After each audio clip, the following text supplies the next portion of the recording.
545 is like slightly more than what the probably 0. All right.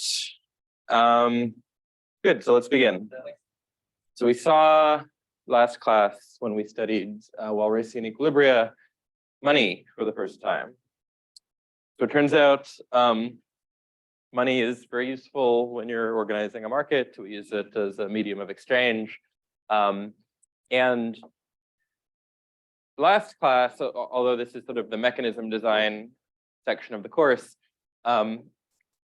really we sort of went back and we sort of studied game dynamics again. Like it wasn't a mechanism design problem. We sort of wrote down, basically, we sort of described a natural dynamic that might play out in a market, basically where people take turns, outbidding each other, competing on goods. The price of the good sort of goes up the more demand it has, the more time it's been outbid. And what we proved is that in this natural dynamic, we sort of, it converges to Walrasian equilibrium and remarkably, an optimal welfare maximizing allocation. Okay, so that was cool. I mean, it sort of means we have some stylized, at least micro foundations to the assertion that markets through prices are able to coordinate useful allocations of goods. But this was really a style of analysis from like the beginning of our course, where we wrote down a game, we studied some dynamics, and we proved it converged to equilibrium. Let's see. Deadline, 59 minutes from now. That's not quite enough time.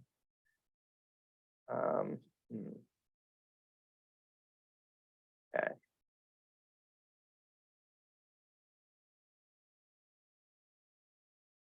"59 minutes from now, big fix."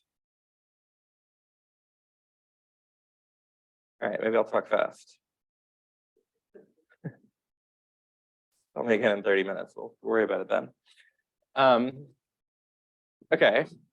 So this lecture, we're going to take a mechanism design perspective. We're going to say, okay, like we're not going to rely on Adam Smith's invisible hand to figure out who gets what.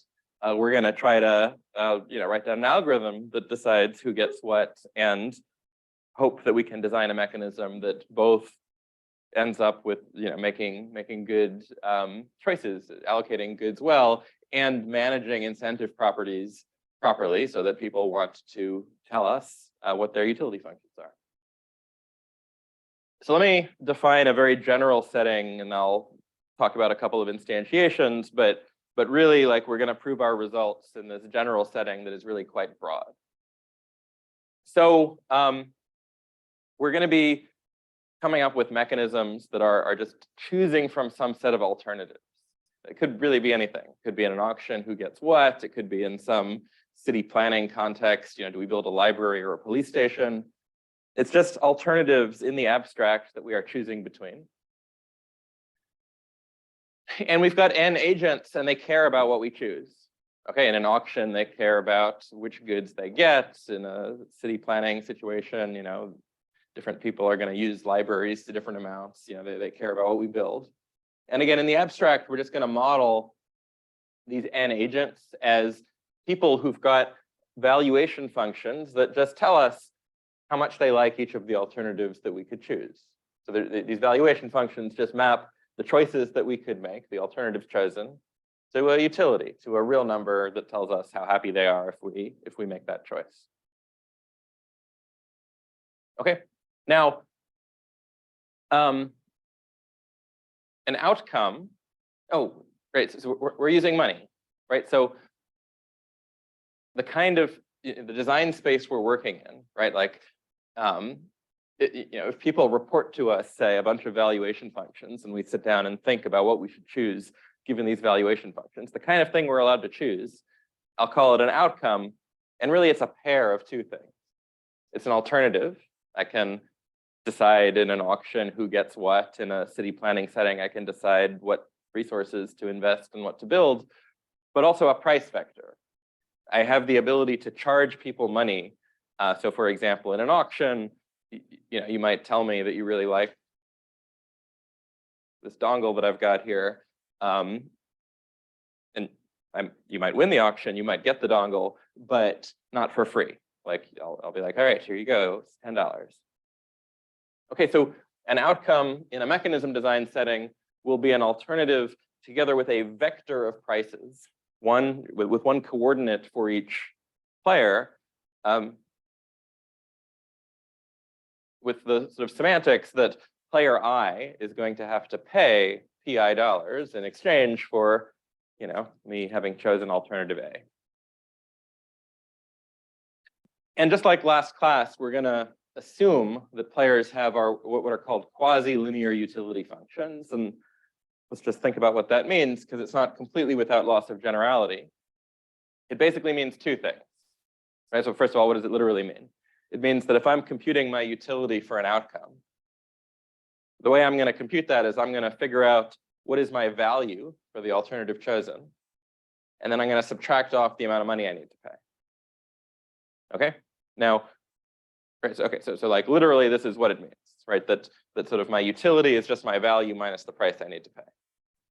Just like reflecting briefly on what are the assumptions we're making about agents when we assume they've got quasi-linear utilities. It's two things. First, one that we might take for granted, but it's still an assumption, that you can express your utility for stuff in units of money, right? Like maybe if I give you this dongle, you just get some kind of ineffable joy from it that it would be crass to express in dollars, right? Like then you'd have trouble writing down an expression like this. Okay, but like maybe we're pretty used to that. We buy and sell stuff, so we're sort of used to converting utility, which is some vague thing that goes on, in our heads, into dollar amounts. Okay, so quasi-linear utility functions, first of all, assume you can do that. And then second, and more seriously, they assume that your utility for money is linear. They assume that, you're going to be twice as well off with $20 compared to $10. You're going to be twice as well off with $2 billion compared to $1 billion. Okay, so probably for most of you, that's not literally true. Probably maybe $20 is worth twice as much to you as $10, but probably $200 billion isn't really worth twice as much to you as $100 billion. It's not clear what you would do with $200 billion that you wouldn't also do with $100 billion, but this is sort of a reasonable assumption at low dollar amounts. Anyways, it's the assumption we're going to make. Okay, so we're going to assume that players have utility functions like this.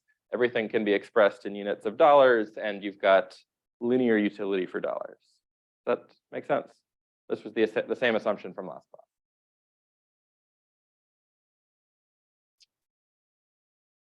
Okay. So just maybe to point out, that this is a very general setting,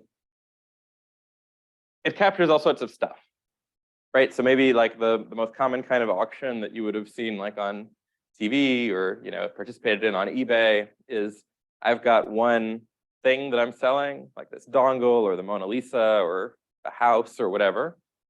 And at most one person's going to get it. It's indivisible. I'm not going to cut it in half. In which case, if I've got a bunch of bidders, the alternative chosen is just the name of one of the bidders. Like one of them is going to get the item and the others are not. Okay, so in a single item auction, the set of alternatives chosen, the set of alternatives I can choose is just equivalent to the names of the bidders. I will give the item to exactly one bidder. But I could define a more complicated setting than that. For example, I could have a multi-unit auction. The goods I'm selling might be related to one another. So for example, airports in the US, it's takeoff and landing slots are auctioned off. Different buyers can get bundles of different takeoff and landing slots, but there's some constraints. Like if your plane is going to land, you probably eventually want it to take off again. Planes can't land at the same time. There's a lot of takeoff and landing slots over the United States. So it's this multi-unit auction with all sorts of combinatorial and temporal constraints. But that can also be expressed in this setting, right? So we sort of decide the set of alternatives is a mapping from bidders to subsets of the goods that they can get, possibly subject to arbitrary feasibility constraints. Okay, it doesn't have to be an allocation problem. It can be what are called public goods problems. This is sort of what we were talking about when we talked about city planning. I could decide, the set of alternatives could be, I'm going to build a fire station, or I'm going to build a library, or I'm going to double the size of my police force, right? And these are things that will potentially affect all of the agents in the system, right? So when we're thinking of auctions for things, selling the Mona Lisa, presumably, only one person is getting the utility from it, the person who gets it, and maybe it's natural to model things as agents not caring about the outcome chosen if they don't get it. They really only care, I only care in the auction, did I win or not? But in a public goods setting, lots of people might simultaneously derive utility from the library. Okay, that fits into this setting as well. And you can imagine all sorts of other applications. Okay, so at the level at which we've defined things, this mechanism design setting is extremely general. Does that make sense? Questions about the general setup? Yeah. So like each person would have to have a valuation. That's right. Yeah. So conceivably, the valuation functions could get complicated, right? Like the way we've defined things, the valuation function is a mapping from alternatives to numbers. And if the set of alternatives is the set of all ways of dividing up a large collection of goods to n bidders, there's a lot of them. In principle, you might care not just about the subset of goods you get, for which there's already exponentially many choices, but the subset of goods other people get in this setting. So yes, and this will be sort of related to later lectures where we worry not just about the kinds of classical results we're going to talk about today, but sort of computational constraints. So this is a good thing to notice that the objects we're talking about in some of these settings could be really complicated, and computational problems over these objects could be tricky. Good. Other questions? I like to deliver this whole lecture before the computer shuts off in 40 minutes. Okay. So this is the mechanism design portion of the course. We're going to design a mechanism. What is a mechanism? It's just a fancy word basically for an algorithm that maps agents' reported preferences to outcomes. Okay, so the sort of type of a mechanism, right? Remember, bidders, agents have these these evaluation functions. They will report them to the mechanism. They might lie. They don't have to tell the truth, but they're going to report their evaluation functions. And based on those reports, the mechanism is going to choose an outcome. Okay, and now remember, an outcome is a pair. It's a tuple. It's a set of, on the one hand, it's an alternative chosen in the mechanism design problem.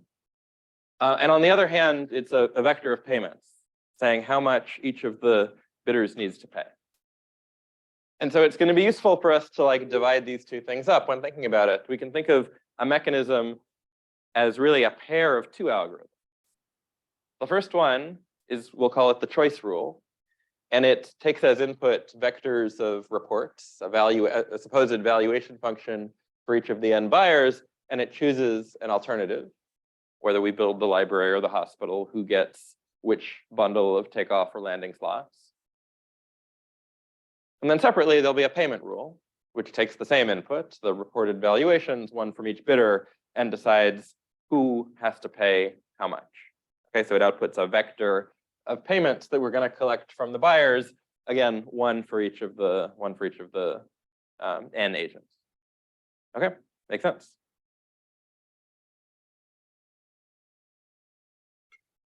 Okay, so we could choose these in arbitrary ways. Any choice of these two functions, a choice rule and a payment rule, will yield some mechanism. And the question is like what do we want? What are the, if we're designing a mechanism, if we're designing a choice rule and a payment rule, what should we shoot for? What are the things we could want? And so what I want to start off by doing is sort of just jotting down a wish list, an optimistic wish list of all of the things we might want to ask for from a mechanism. And, like maybe if we're lucky, we can get all of them at the same time. Okay. So we'll start with some sort of simple things that are related to things we've already asked from, for example, the top trading cycles algorithm and the deferred acceptance algorithm. But let me restate them in our setting now that we're using money, because their statements are just going to be a little bit different. So the first thing we want is called individual rationality. And if you remember, this is sort of like a safety property. It should say like, you will not come to harm by participating in the mechanism. Like whatever outcome is chosen by the mechanism, your utility will be non-negative. We won't do anything that will cause you to have negative utility. This is sort of assuming that your outside option of not participating in the mechanism will just give you zero utility. Okay, and so in this setting, it just means that for every report, for every vector of evaluations that might be reported to the mechanism. So for every vector evaluations that your opponents report, and for the valuation, for whatever your true valuation might be, if you report that to the mechanism, if we look at the alternative chosen by the mechanism, the thing chosen by the allocation rule, your value for that thing will be at least the amount of money we ask you to pay. So we're never going to ask you to pay more than the value of the thing we gave to you, at least according to your own report for what the value is. Okay, so it might be that if you lie, I'm auctioning off this dongle, you say it's worth $100 million to you, and you're trying to get one over on me because it's only worth $2 to you, then I give it to you and I tell you to pay me, $50 million. There's no promise against that. The promise is that I'm never going to ask you to pay more than you told me the outcome was worth to you. Okay, so this doesn't yet tell me that you're incentivized to report the truth, but it does tell me that like, if you are going to report the truth, then nothing bad is going to happen to you. You'll be at least as well off as if you hadn't participated in the auction at all. Okay, so this is sort of like a minimal requirement. If we design mechanisms that are not individually rational, then people are not going to participate.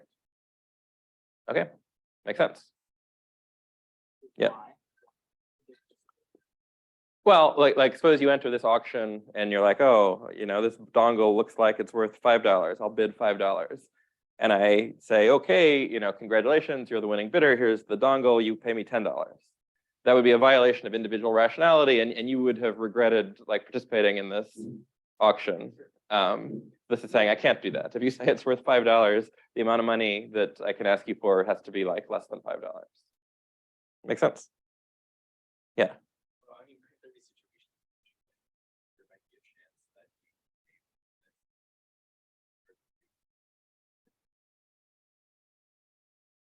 So I guess the question is on average over what? So we're going to be talking about deterministic mechanisms. But if there's randomness involved, you could define sort of a version of this over the randomness of the mechanism. I could put an expectation on the left-hand side and the right-hand side. This is sometimes called X interim individual rationality. When you get into randomized mechanisms, there are differences between ex ante and ex post and ex interim rationality, which basically depend on, they basically sort of ask at what point we're taking the expectation. But we're gonna, in the world we're talking about today, everything's deterministic.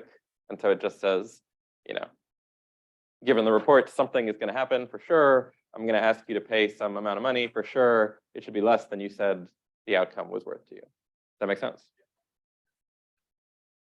But yes, there could be, in more complicated situations, like a risk neutral person might be willing to take some risks so long as the upside outweighed the downside. Okay, good.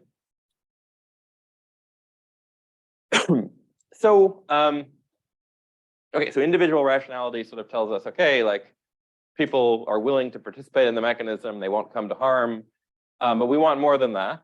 We would like people to actually tell us what their valuation functions are. Again, remember, because down the line, we're going to be optimizing some objective function. Like we're going to be trying to maximize social welfare, for example, distribute takeoff and landing slots among airlines so that as many people as possible, can get home for Thanksgiving or whatever. And so in principle, we can solve whatever algorithmic problem we want to allocate goods, for example, to maximize whatever objective we want according to the reported valuations. But if the reported valuations are not equal to the real valuations because people are trying to game the system and are misreporting, we won't have really obtained our objective. And so another goal we'd like is to, we'd like to design mechanisms so that people cannot game the system, so that everyone is always best off by truthfully reporting their values, because then whatever we optimize for on the reported values will give us what we wanted on the true value. So a mechanism is dominant strategy truthful if in the game induced by the mechanism, it is a dominant strategy to report your true valuation. Okay, and just restated in our model, what that means is no matter what the other agents bid, right? So for every vector of reports of sort of valuation functions for all of the other agents, no matter what your valuation is, and no matter what alternative valuation you might be considering misreporting to the mechanism, if we look at the utility that you get when you tell the truth, which remember is just the value for the alternative chosen when you tell the truth, minus the payment you're asked to pay when you tell the truth, this should be larger than the utility that you get when you misreport, which is just the valuation you get for the possibly different alternative that would be chosen had you misreported, minus the possibly different payment you would have had to make had you misreported. Okay, so just in the game induced by this mechanism, it should be a dominant strategy to tell the truth. Make sense?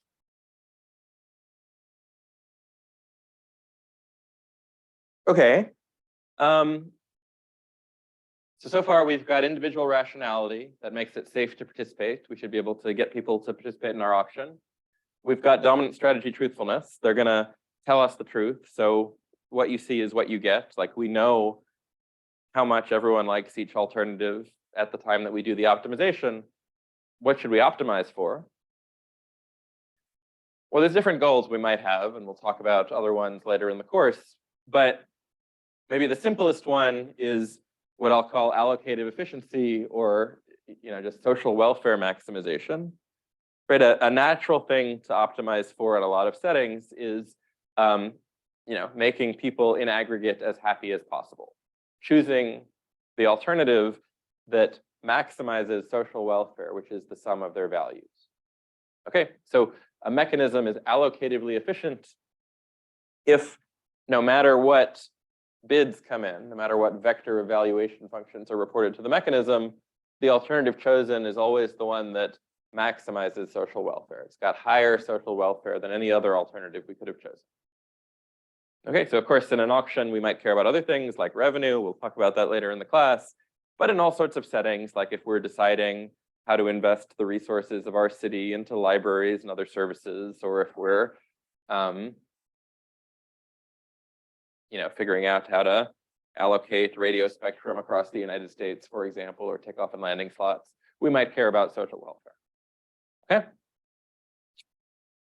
Good so far? Yeah.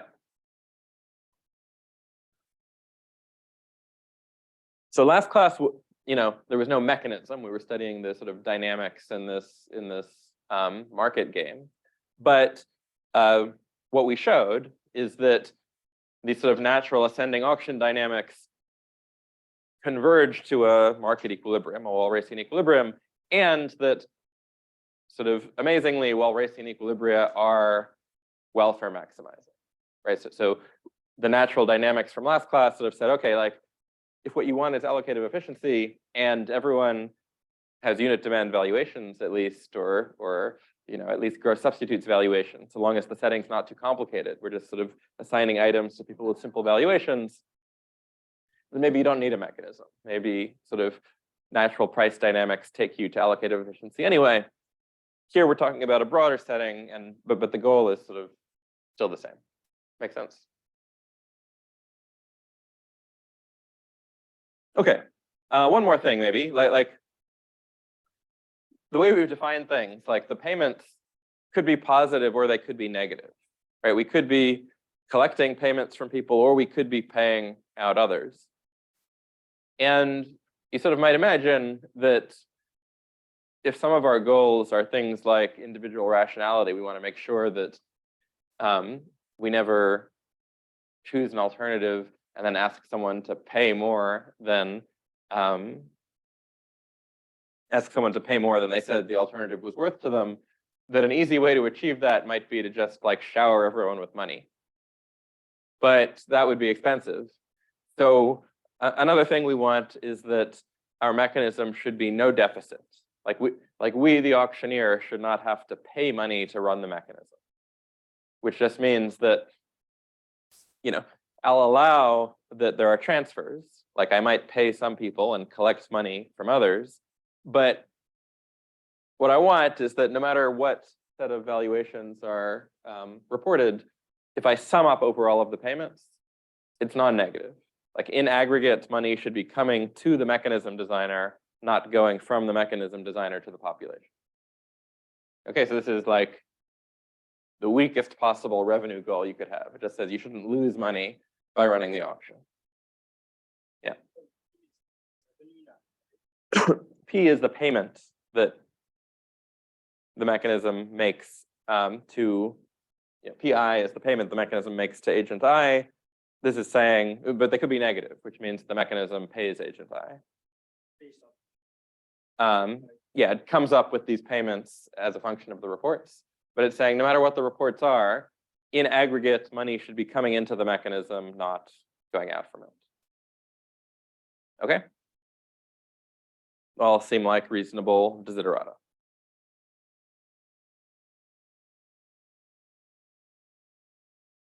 Okay, so maybe let's start by going through maybe the simplest possible example of a mechanism design problem, which is just a single item auction.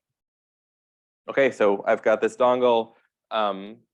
I would like to sell it to one of you. So how do we like embed a simple auction like that into the setting? Well, in this case, the set of alternatives is just the set of agents. There's one alternative for each of you in this room, and it just corresponds to who is going to win the auction and get this dongle. Okay. And in principle, you could have still complicated valuations. Maybe not only do you like the dongle, but maybe you've got like friends and enemies in the class and you really don't want your enemies to get it, and you're going to be happy to differing amounts depending on which of your friends get it. But let's assume there's a simple setting where you really like you only care whether or not you get the item. If you don't get the item, you don't care who else gets it. This will be sort of a nice single dimensional setting where really like your value for this, I can think of your value for the thing I'm selling as like a single number, right? Like VI, that's going to tell you how happy you are if you get this item. And like implicitly, I'm going to like abuse notation and say that your value for this item is VI. But what I mean by that is your valuation function is the following. If you get the item, you get utility VI. And if you don't get the item, you get utility 0. Okay, so like VI is how much you like the dongle. If you get the dongle, you experience joy, that has magnitude VI. And if you don't get the dongle, it's utility 0, and you don't care who else gets it. Okay, so sort of natural, simple valuation functions for a single item auction. And so let's just like go through all of our desiderata and think like, is there a way to achieve all of them at the same time, like starting in this simple case of single item auction? Okay, so in some sense, right, what do we need to do? We need to design two objects, an allocation rule and a payment rule. But if we're going to try to achieve all of these desiderata at the same time, we don't have any control over the allocation rule. Our hands are tied, right? Like if we're going to be allocatively efficient, and truthful, then we have to give the item to the person who says they want it the most. Because if everyone's telling the truth, the way to maximize social welfare is to give the item to the person who wants it the most. So we don't have any choice about what the allocation rule is going to be. If we're going to satisfy all of these desiderata, the allocation rule has to give the item to the person who reported the highest value.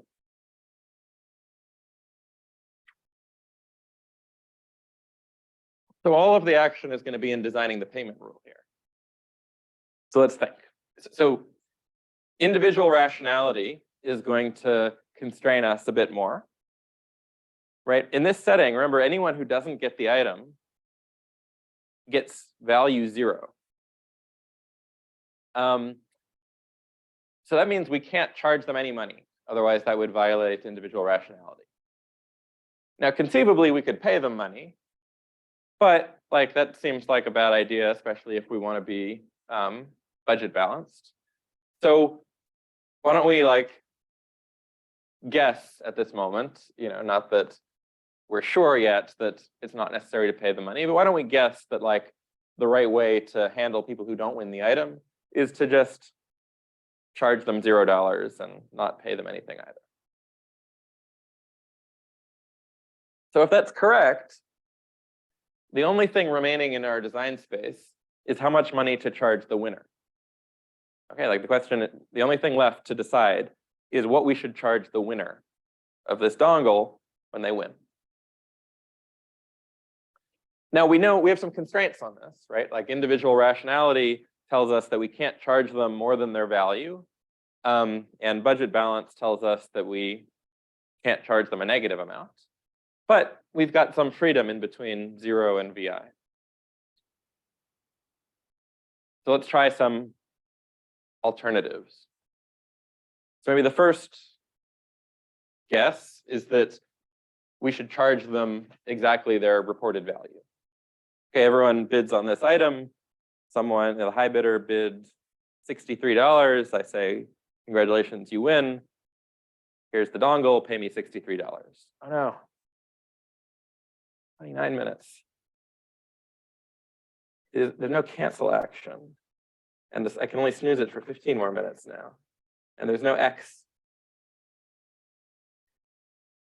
What do you think is going to happen?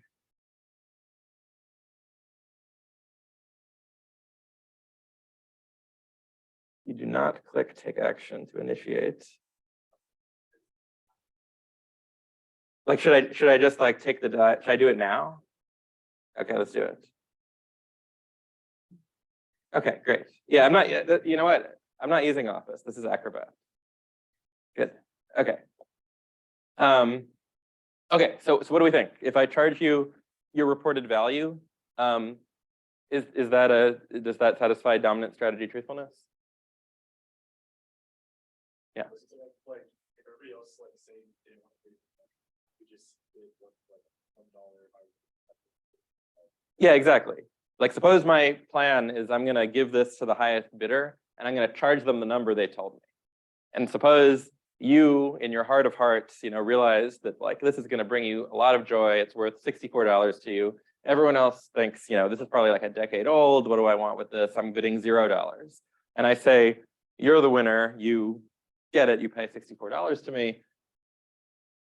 When you realize that everyone else bid $0, you have regret, right? Like you realize you could have bid like $1 or even 1 cent and still gotten the item, but paid less.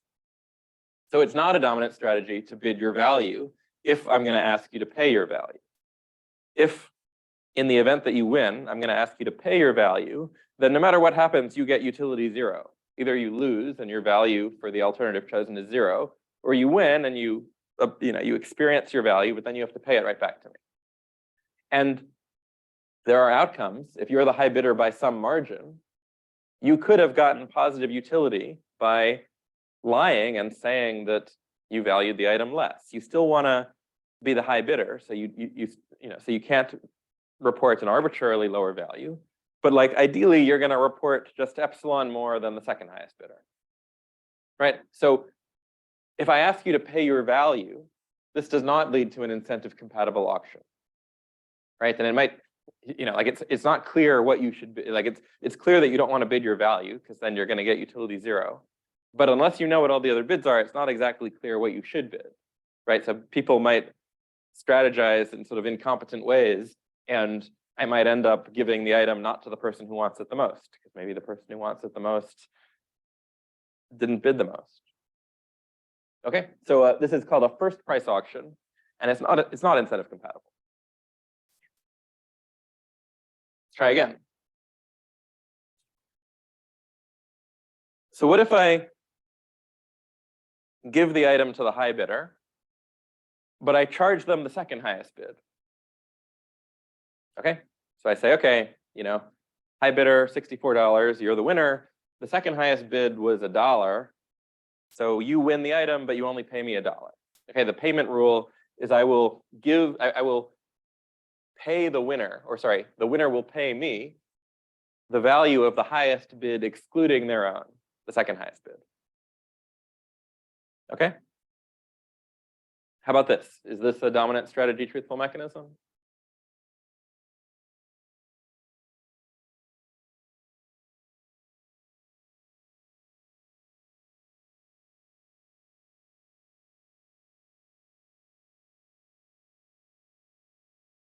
I see some nods. Does anyone want to venture an explanation?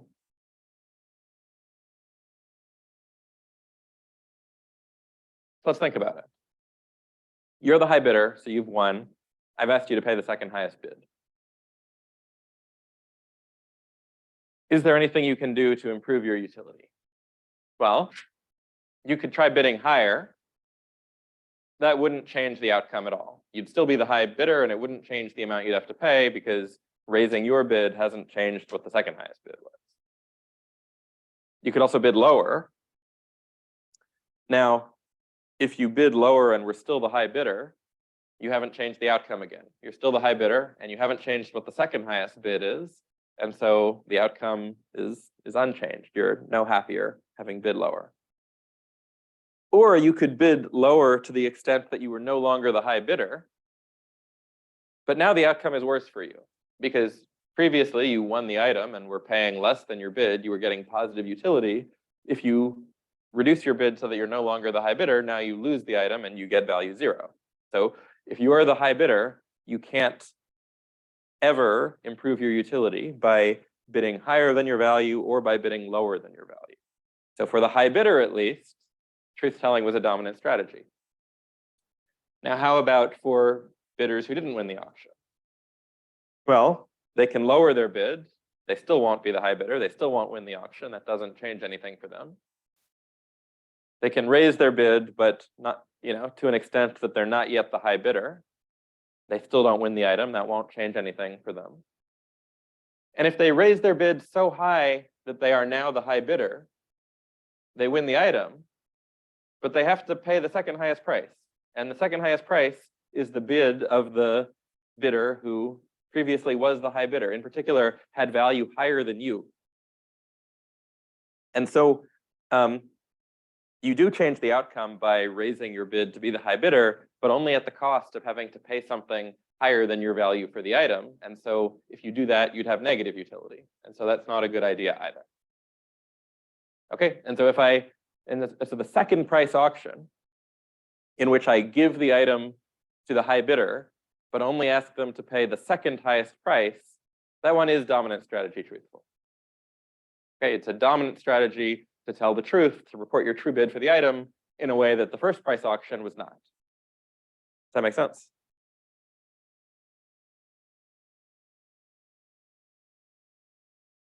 Okay, and so the second price auction, right? Also, like we didn't pay anybody, right? Like if you didn't win, you paid 0. If you did win, you paid us, the mechanism, some amount of money, the second highest bid. And so it's also no deficit. Like the money is coming into the mechanism, not out. And so this second price auction, which has a name, it's called the Vickrey auction. This actually satisfies all 4 of the desiderata we set out. It's individually rational, dominant strategy truthful, it's allocatively efficient, and has no deficit.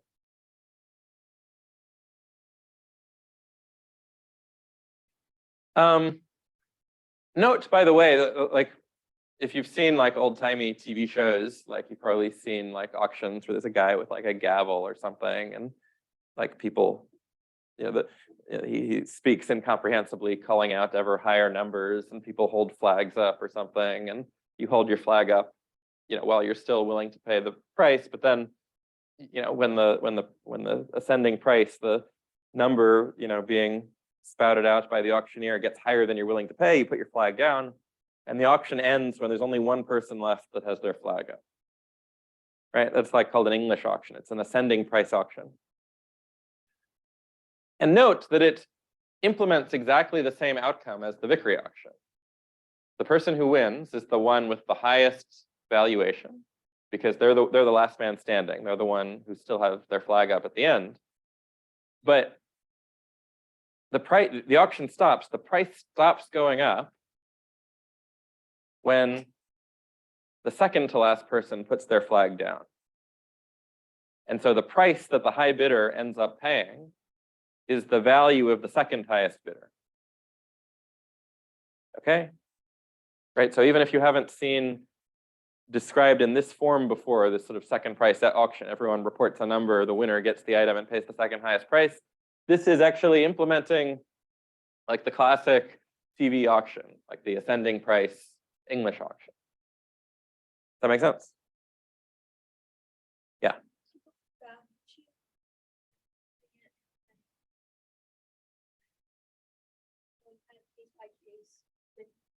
Person that's not the max bidder, so that's below, and how they could raise their price above the max bid, so then they would get it. How did we know that it was gonna, their utility would be negative, like they would be paying more because of that? So we're thinking about whether they want to deviate from truth telling to reporting something higher. So the premise was when they told the truth, they were not the high bidder. So whoever was the high bidder had, their bid was higher than your actual value for the item. And so you could raise your bid above your value for the item. And at some point you'd be the high bidder. And what would you have to pay? You'd have to pay the bid of the person who previously had been the high bidder. But their bid was higher than your value. That's why you weren't the high bidder when you were telling the truth. And so you have to pay more than the item is worth to you. Does that make sense? Because you assume that the max bidder previously was telling the truth, like that was his value. It doesn't matter whether they were telling the truth. What matters is that when you were telling the truth, you didn't win, which means that their bid was higher than your value. Does that make sense? Great. Okay. By the way, like we got so much like lift from going to like a first price auction to a second price auction. What if we keep going, right? Like, what if we keep doing it? What if we consider the third price auction? The highest bidder gets the item and they pay the third highest bid. Is that a truthful mechanism? Yes. Yeah, exactly. It's not a truthful mechanism because suppose I'm the high bidder and you're the second highest bidder, but I'm only paying the third highest price. Well, you could raise your bid to try to be the high bidder, and you'd like to pay the third highest price. That's less than your value, and I'd want to outbid you, and so like there's not even any equilibrium to this thing. Like the top two bidders would sort of like go to infinity, and the third bidder might want to get on the action too. Okay, so the third price auction is not a truthful mechanism. Only the second price auction is. Okay, so we laid out these 4 desiderata, and in this like super simple case of a single item auction, we managed to achieve all of them at the same time. So let's see if we can do that for everything, like just for the entire general mechanism design problem I defined at the beginning, this extremely abstract general setting where there's an arbitrary set of alternatives, an arbitrary set of valuation functions. Like, can we always get all of our desiderata just as the second price auction was able to, get them for us in the single item auction case?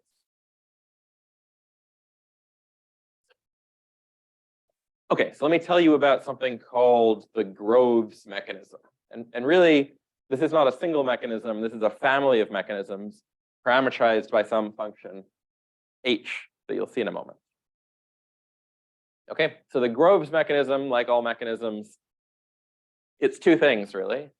It's a choice rule, like you have to map bids, reported valuations to alternatives, and a payment rule. And remember, our goal is to satisfy all four of our desiderata. So just like in the single item auction case, when we were designing our mechanism, we sort of noticed like we didn't have any room for design in the choice rule if we want to be allocatively efficient. Well, the same thing here. Like if we're gonna be allocatively efficient, we have no choice. The alternative we have to choose, given the reported valuations, must be the alternative that maximizes social welfare. Okay, so we're stuck with that unless we're going to give up on maximizing social welfare. All of the action is in the payment rule. Now, the payment rule will look like this. The amount of money that bidder I will need to pay is some function h of the bids of the other bidders. Okay, so h, we'll see in a moment, can be anything. Like, you know, that's why this is a family of mechanisms. H could be whatever you plug in. No assumptions at all about what h is. The only important thing about h is that it does not depend on your bid. H is a function of everyone else's bids, but not of yours. Okay, so you'll pay this mysterious function h of everyone else's bids. But actually, you won't pay quite that much. I'm going to subtract something off from the payment. What am I going to subtract off? Well, it's the sum of the values of everybody else, everybody who's not you, of the social welfare maximizing alternative that was actually chosen.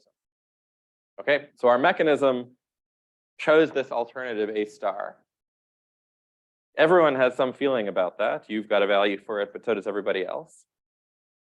What I'm going to do is I'm going to sum up everybody else's value as they reported it for the alternative I chose and subtract that off from your payment. Okay? And that's mechanisms that look like this are Groves mechanisms. The reason it's not the Groves mechanism, but Groves mechanisms is because we could plug in whatever we want for h here. Okay, are the definitions clear? Like at the moment, it should be entirely opaque and mysterious why we care about this funny looking payment rule. We'll get to that in a moment. But is it clear at least, you know, like how the mechanism is defined? Yeah. So I'll understand, like the payment is not just higher than the next person. If the payment is going to be greater than the total value ascribed to it from every other person that puts it. Well, this is negative, remember. So the payment is going to be, you know, it's going to start out at this mysterious function h of the other reports. But then I'm going to subtract off from it the values of everybody else for the alternative chosen. And it's going to be positive. Not necessarily. I mean, we'll have to analyze it, but like it definitely won't be positive for all h's, right? Like if I could plug in a value of h that's negative, for example, and then this would definitely be negative. Okay, does that make sense? So it's not that the mechanism should make sense to you yet. Like we haven't talked about why things are defined this way, but I just want to make sure the definition is clear.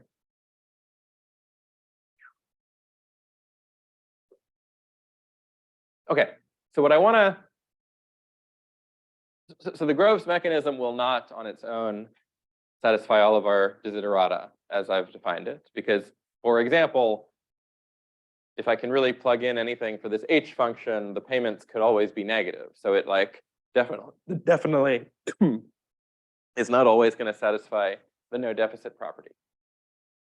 But what I want to do is I want to say, look, this family of Groves mechanisms, no matter what h you plug in, they're always going to be dominant strategy incentive compatible and allocatively efficient.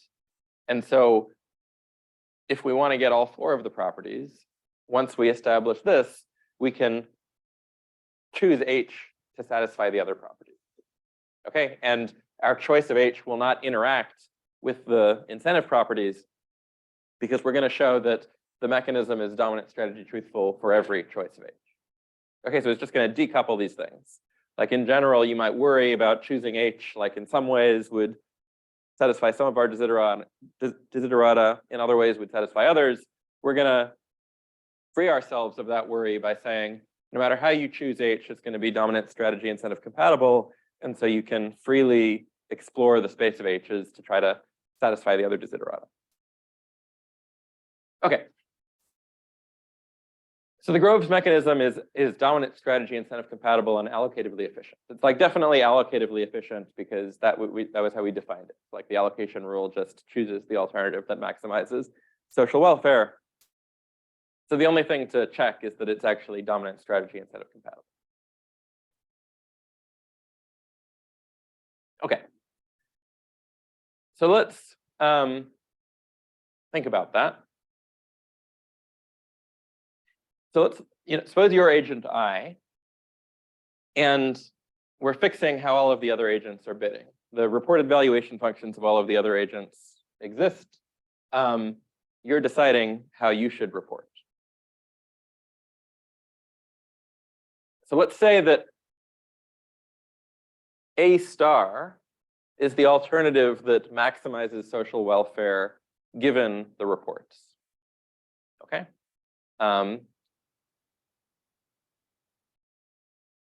So if you, and this is really a function of your report, right? Because the mechanism doesn't know what the actual social welfare is. The mechanism is maximizing social welfare given the reported valuations. It's going to choose A star as a function of your report. You can affect what your report is, not what the others are. But the mechanism will choose the alternative A star that appears to maximize social welfare given your report. Now, what's your utility going to be? Well, your utility is going to be your value for the alternative chosen, your real value for the alternative chosen, not your reported value. Okay, your real value for the alternative chosen minus the payment rule. Now, what's the payment rule? Well, it was this function H of everyone else's bids minus the sum of the values of everybody else for the alternative chosen. So since we're subtracting off the payment, your utility is your value for the alternative chosen plus the sum of everybody else's values for the alternative chosen minus this funny function H of everyone else's reports. Now, your job at this point is to choose the report that will maximize your utility. So a couple things to note. So first of all, we don't know much about this H function, but we know that it is not a function of your report. It's only a function of everyone else's report. So it's true that your utility depends on this H function, but you can't control that H function. And so if you are thinking about maximizing your utility, you might as well just maximize the first part of this, right? Like you're just going to maximize your value for the alternative chosen plus everyone else's value for the alternative chosen, because that's the part of your utility you can control. Note also that you can affect your utility only through the alternative chosen. Like if you lie about what your valuation function is, that doesn't actually change how much you value the item that you get, right? It only affects what the mechanism thinks you valued the item and therefore what the alternative chosen was. So your ability to affect this is only through your ability to change what A star is. Now, what is this expression? It is just the sum of everybody's utility for the item, everybody's utility for the alternative chosen, right? It's the sum of everyone else's reported valuation for the alternative chosen plus your real valuation for the alternative chosen. But A star is chosen to maximize an expression that looks like this. Well, an expression that looks a little bit different than this because it's still summing up over everyone else's report, but it doesn't know what your real valuation is. it's maximizing social welfare according to your reported valuation. But what you are led to care about because of the payment rule is social welfare according to your true valuation. So if you report your true valuation, the mechanism will choose the alternative that maximizes social welfare according to your true valuation. And that is what your utility function is. So your incentives are aligned with that of the mechanism. And so it's a dominant strategy for you and everyone else to report truthfully. Does that make sense?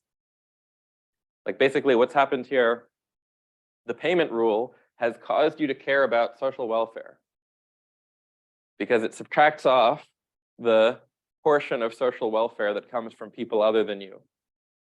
And so the allocation rule if the allocation rule maximizes social welfare and your incentives are now through the payment rule aligned with social welfare, you want to help the mechanism maximize social welfare because that's what gets you the most utility. Make sense?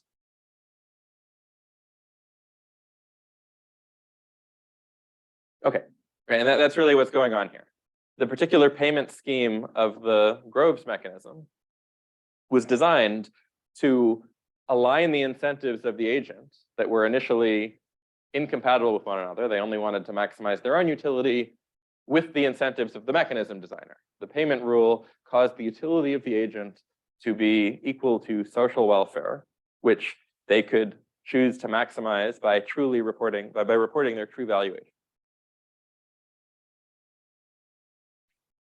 Okay, so is that clear? So for every Groves mechanism, right, no matter how we've picked this unspecified H function, it will be a dominant strategy for people to tell the truth.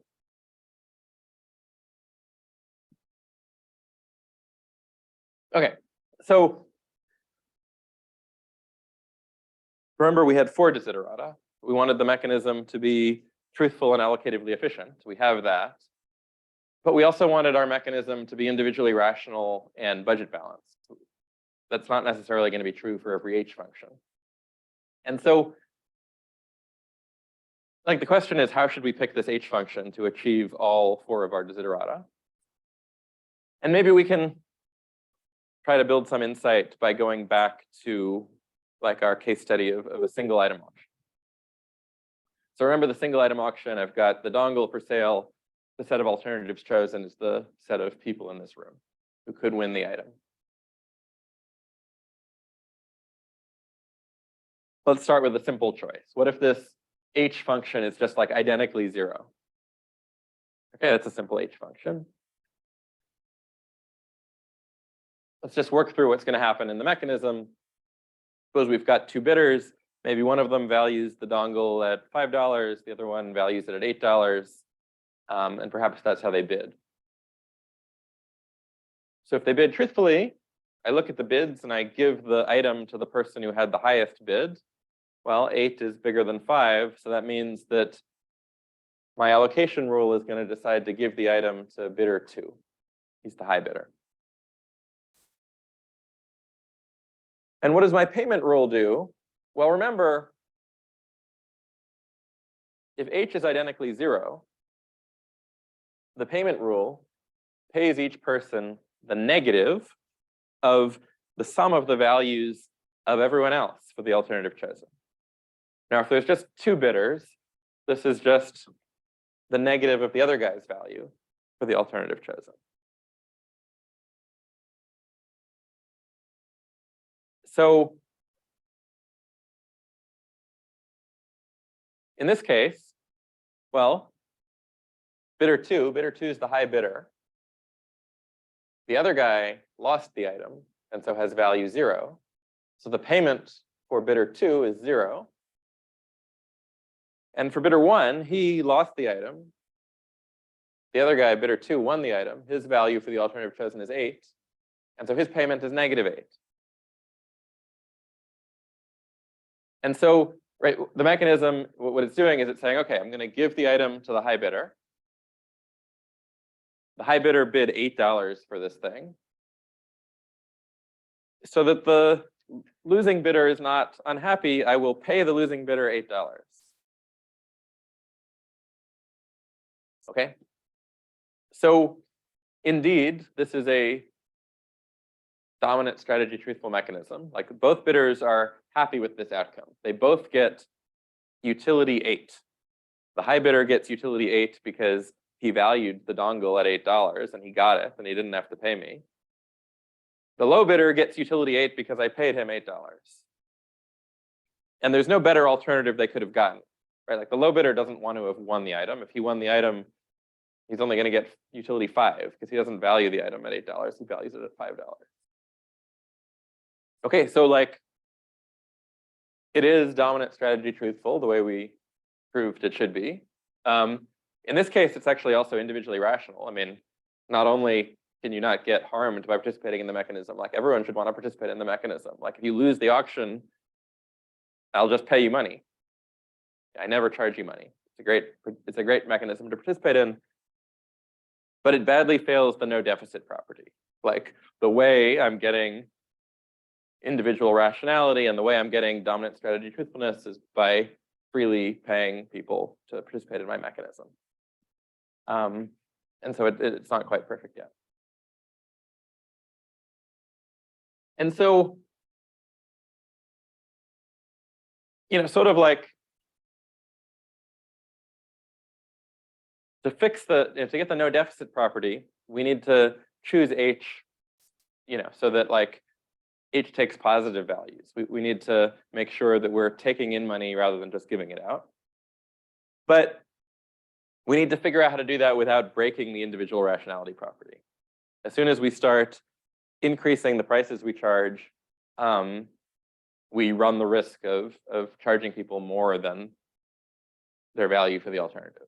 So that's the problem we need to solve. We need to like choose H functions that take values above 0, but without breaking individual rationality.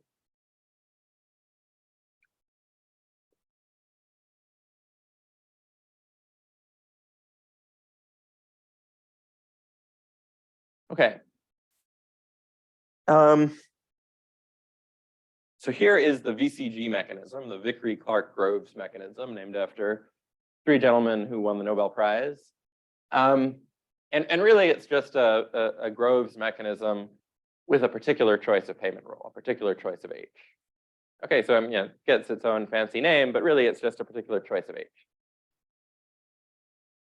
And in particular, the VCG mechanism is just a Groves mechanism where H is chosen as follows. Remember, H is a function of everyone else's bids, not your own. So what is this H? Well, it's the sum over all of the other bidders who are not you of the value they would have gotten for the alternative that would have been chosen had you not participated in the mechanism.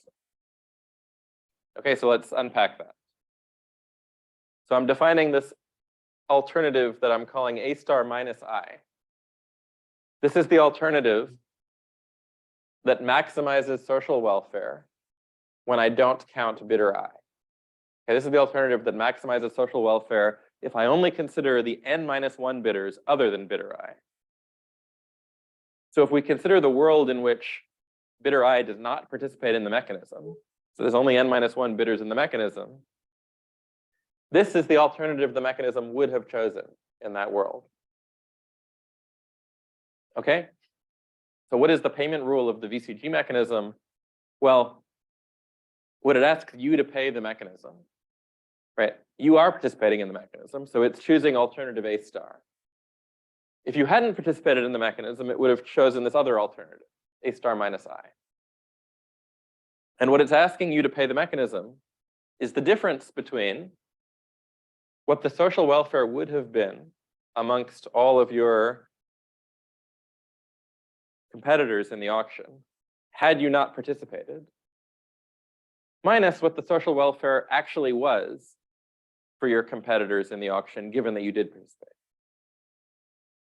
Okay, so like, if you hadn't participated, the mechanism would have chosen an alternative that maximized welfare among everyone else. Since you did participate, the mechanism chose a different alternative, one that maximizes welfare, including you, but might not maximize welfare, excluding you. Right, so you sort of, through your participation in the mechanism, you sort of made things worse in aggregate for everybody else. Because if you weren't in the mechanism, it would have chosen the best possible thing for everyone else.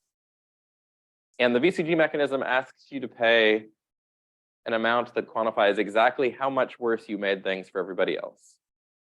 Right? The difference between how happy everyone else would have been had you not participated minus how happy everyone else was given that you did participate. Is the definition clear?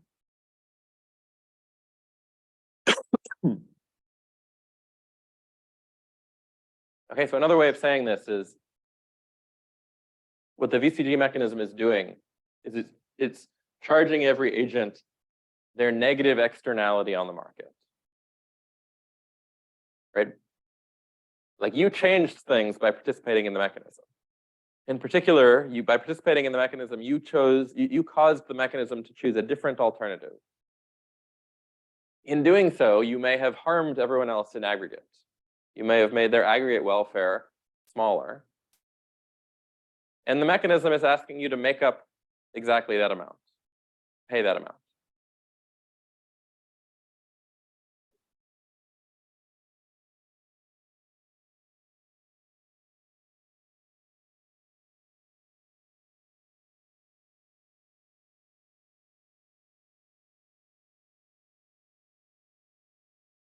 Okay, and so what we're going to show is that this is a good idea, that the VCG mechanism actually satisfies all four of the desiderata we set out at the same time in this extremely general abstract mechanism design setting we defined at the beginning of the lecture.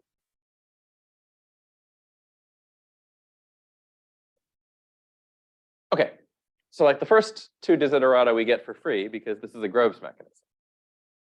Right, like we proved that every Groves mechanism is allocatively efficient and dominant strategy incentive compatible, and the VCG mechanism is a Groves mechanism. Right, a Groves mechanism had a particular payment rule where we could choose arbitrarily this function h, and the VCG mechanism just chose this function h in a particular way. So in particular, still dominant strategy incentive compatible. Our proof that the Groves mechanisms were dominant strategy incentive compatible did not depend on what h was.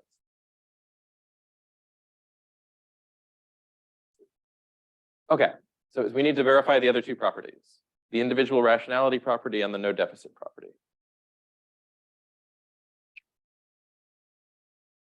So let's start with individual rationality. So what we need to show is that we never charge an individual more money than the alternative that we chose was worth to them. Or said another way, that their utility for an alternative, their utility for the outcome we choose, which is, remember, their value for the outcome we chose, minus the payment we charge them for the outcome. Right? The negative of the payment is just the sum of everyone else's value for the alternative actually chosen, minus the sum of what everyone else's value would have been had they not participated in the mechanism. We need to show that this utility function can never be negative.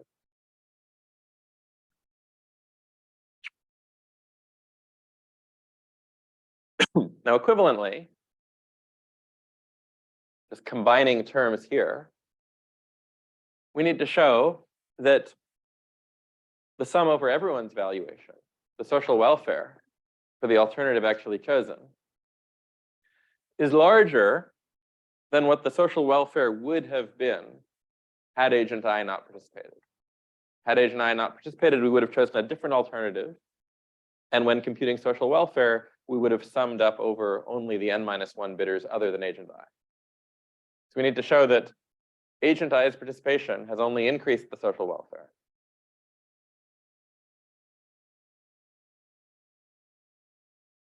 But valuation functions are non-negative, right? The way we wrote things down, your value for an alternative could be like 0, but it couldn't be negative. And so this has to be the case. Because if it's not the case, like consider what would have happened. Our mechanism chose A star because it maximized social welfare. Could have chosen this other alternative, could have chosen A star minus I, that was in the outcome space.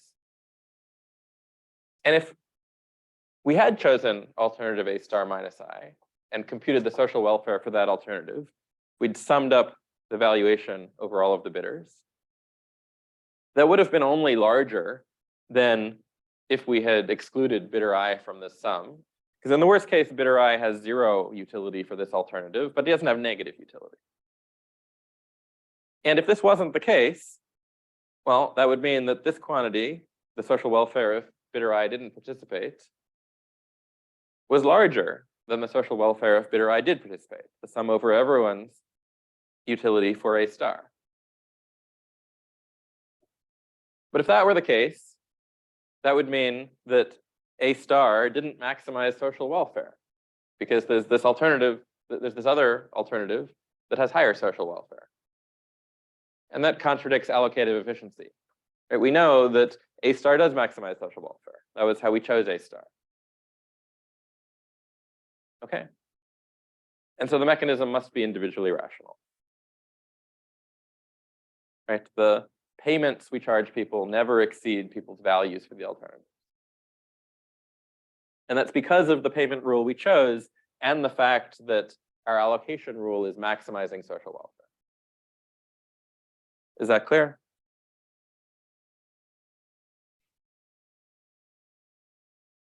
Questions about this argument?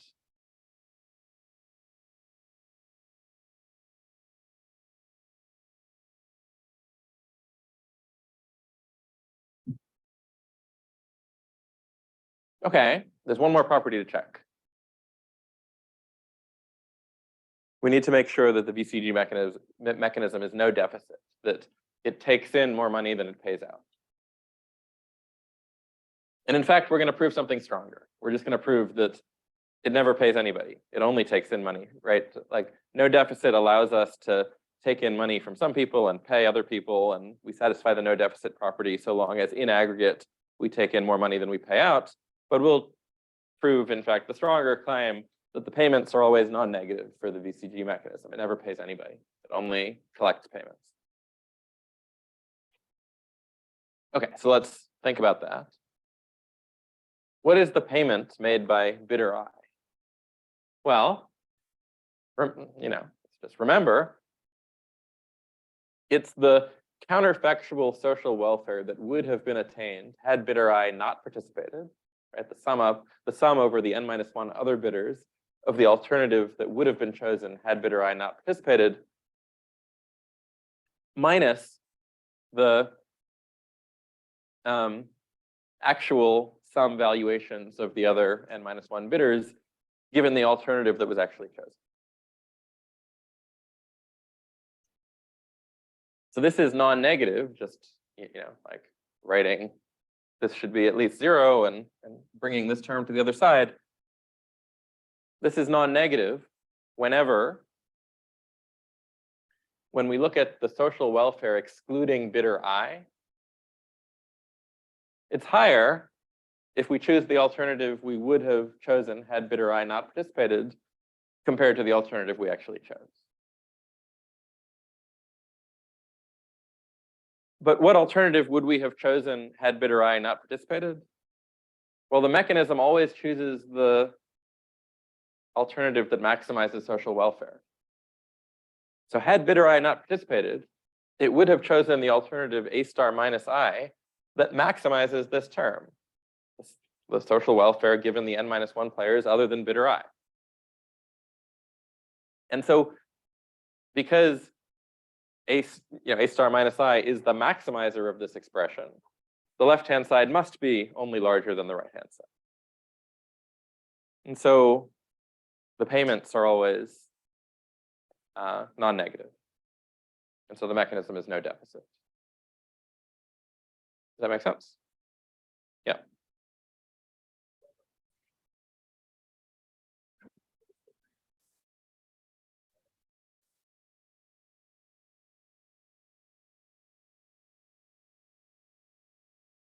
Yes, so both the left-hand side and the right-hand side are looking at sort of like the welfare of the n-1 agents other than bidder I at some alternative.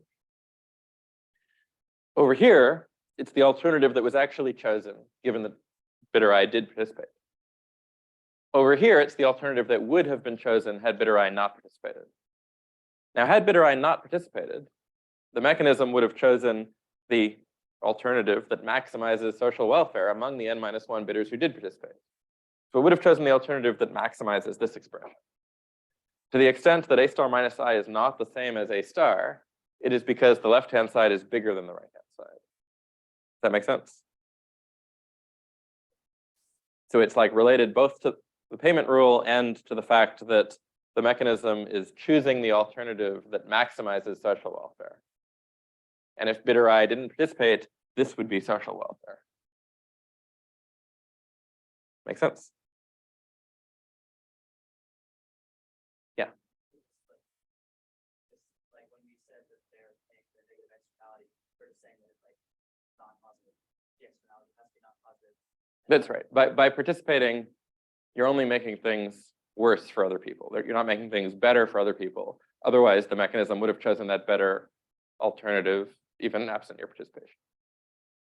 Right. So this is just saying your negative externality is positive or your externality is negative.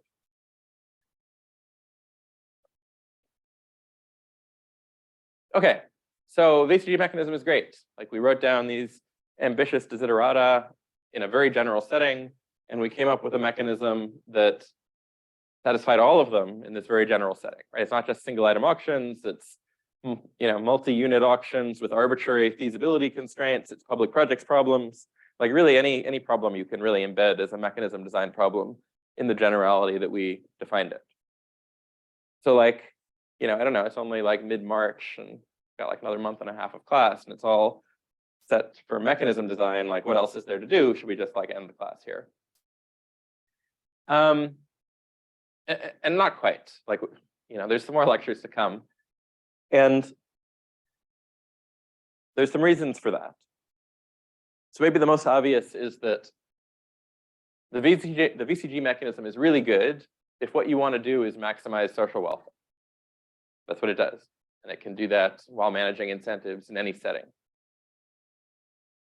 But there's other things you might care about if you're selling things. You might care about revenue, for example. And the VCG mechanism is not the revenue maximizing auction. We'll need like a different solution if you care about revenue. And it's also not computationally efficient. Right? Like we focused today entirely on the payment rule because allocative efficiency forced our hand with the allocation rule. But we sort of just like, we were like, all right, like allocative efficiency, just choose the alternative that maximizes social welfare. But if this is like a multi-unit auction where, auctioning off bundles of takeoff and landing slots at all of the airports of the United States, the outcome space is huge and it has combinatorial constraints. Like it might be hard to solve that problem, right? Oftentimes, just maximizing social welfare is going to be an NP-hard optimization problem. And so what do you do in that case? And if you've taken an algorithms class, you've heard of things like approximation algorithms. Maybe we can't like exactly maximize social welfare, but maybe if we can get a 99% approximation, that's good enough. Can we just throw that in? And we can't. If you sort of reflect on the proofs of the no deficit property and the individual rationality property, and even the truthfulness property, they all had this step that relied on the alternative chosen being the thing that exactly maximizes social welfare to control things like, the left-hand side is bigger than the right-hand side. And all of that breaks down if rather than computing the welfare maximizing alternative, you only get something that has welfare that is 99% of the maximum. Right, so it's not, if your allocation problem is NP hard, but you've got a good approximation algorithm for it, it's not just that by running that you're losing 1% of welfare, you're losing all of the incentive properties. even the no deficit property, like the VCG mechanism might be completely nonsense in that case. It might like just try to pay everybody. And so we'll need entirely new techniques for designing auctions, even when all we care about is welfare, when we have to deal with computationally hard optimization problems. Okay. So see you guys next week.